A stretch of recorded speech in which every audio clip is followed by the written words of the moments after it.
북한이 오늘 새벽에 또다시 정찰 위성을 발사했습니다. 85일 만에 두 번째 발사. 한미연합훈련에 맞대응하는 차원이 강했습니다. 자, 그런데 지난번 실패 이후 이번에는 실패하지 않겠다며 보란듯이 예고까지 했었고 다시 한번 쏘아 올렸는데, 자, 그래서 어떻게 됐어요? 결론부터 말씀을 드리면 또 실패했습니다. 예. 이번 기회에 말씀하신 것처럼 지난 5월에 1차 실패한 뒤에 3개월 만에 다시 시도를 한 건데요. 만약 북한의 계획대로 날아갔다면 서해 해상 2곳과 필리핀 동쪽 태평양 해상 1곳에 각각 1, 2, 3단 추진체가 낙하를 했을 겁니다. 예. 일단 새벽 상황부터 전해드리면 앞서 합참은 새벽 3시 50분쯤 북한이 평안북도 동창리 일대에서 남쪽 방향으로 북한이 주장하는 우주발사체를 발사했다고 발표를 했었죠. 북한이 오늘 새벽 6시 10분쯤 발표했습니다. 제2차 군사정찰위성 발사가 실패했다고 공식 발표를 했고, 조선중앙통신에 따르면 국가우주개발국은 평안북도 철산군 서해 위성발사장에서 발사를 했고, 정찰위성 만리경 1호를 또 로켓 천리마 1형에 탑재해서 제2차를 발사 단행했다고 밝혔습니다. 예. 1단계와 2단계는 모두 정상적으로 비행을 했지만 1단계, 2단계 단분리까지는 성공을 했어요. 네, 3단계 비행 중에 비상 폭발 체계에서 좀 오류가 발생해서 실패를 했다고 북한 측에서 밝혔는데요.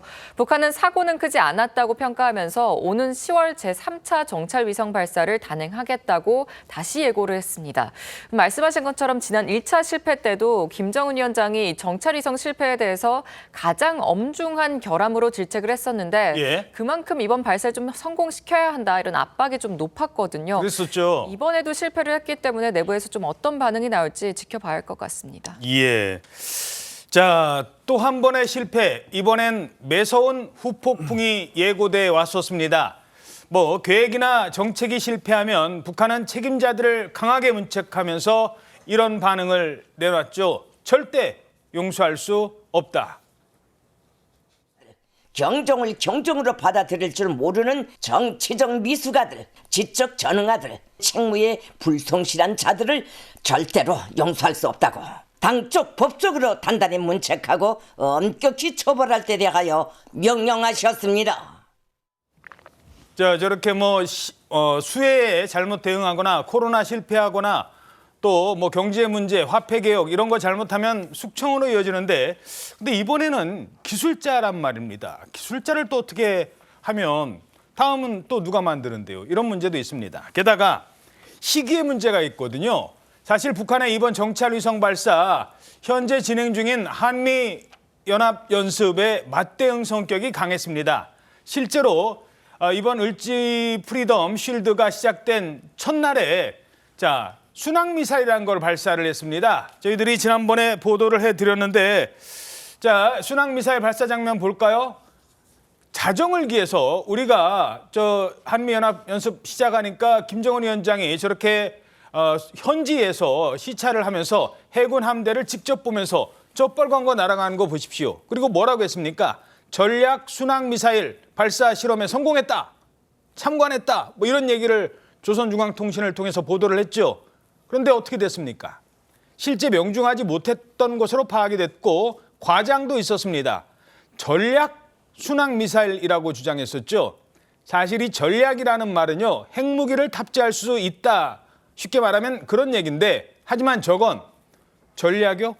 전략이 아니라 그냥 순항 미사일이었던 것으로 우리 군은 분석을 했습니다. 자, 그리고 나서 이번에 그러면 우리가 정찰 위성을 쏘겠다 했는데 또 실패를 한 겁니다. 자, 북한에서는 앞으로 어떤 일이 벌어질까요? 지난번 실패 때 절대 용서하지 않겠다고 했었는데 이번엔 어떤 폭풍 몰아칠지, 자, 실패 소식 전해지자마자 저희가 전문가 연결해서 분석을 들어봤습니다. 그러니까 북한이 아직 그 위성을 쏘아 올릴 만한 기술적 모든 준비가 덜 됐다는 것을 이번에 지난 1차 때도 북한이 실패 원인을 발표하면서 책임자들을 처벌할 듯한 의사를 풍겼지만 북한의 그 인공위성 기술자들이라는 게 제한되어 있습니다. 갈아치우고 새로운 인력을 투입할 만한 여력이 없습니다. 어떤 자기 비판, 생활 종화 이런 건 진행이 되겠습니다만 사람을 갈아치우진 않고 최소한 3차까지는 갈 수 있다고 봅니다. 예. 자, 사람을 갈아치울 수 없는 상황이다라는 분석입니다. 자, 지난번 실패 때는 이런 일도 있었습니다.